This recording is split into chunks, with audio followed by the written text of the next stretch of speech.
ভারতে কি আবারও লকডাউন হতে চলেছে? জ্বালানি সংকট বা যুদ্ধের আবহে কি আবারও গৃহবন্দী হতে হবে আমাদের? সোশ্যাল মিডিয়া ছড়িয়ে পড়া এই ভাইরাল খবর নিয়ে আজ স্বয়ং অর্থমন্ত্রী নির্মলা সীতারামন সংসদে দাঁড়িয়ে বড় ঘোষণা করে দিলেন। কি সেই ঘোষণা? জানতে ভিডিওটি শেষ পর্যন্ত দেখুন। আজ শুক্রবার 27 মার্চ 2026 রাজ্যসভায় ফাইন্যান্স বিল নিয়ে আলোচনার সময় অর্থমন্ত্রী পরিষ্কার জানিয়ে দিয়েছেন যে ভারতের লকডাউন হওয়ার কোনো সম্ভাবনা নেই।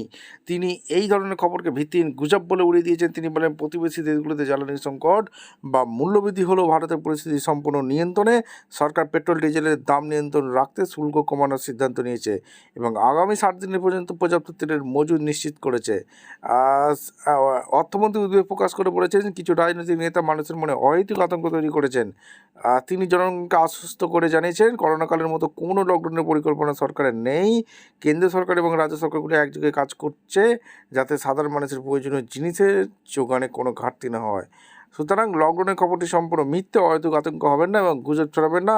সঠিক এবং নির্ভরযোগ্য খবরের জন্য আমাদের সাথে থাকুন। এক লাইক, কমেন্ট, শেয়ার করে দিন। ভিডিওটা জনস্বার্থে শেয়ার করে দিন, সবাই যাতে এই দুশ্চিন্তা দূর হয়ে যায়।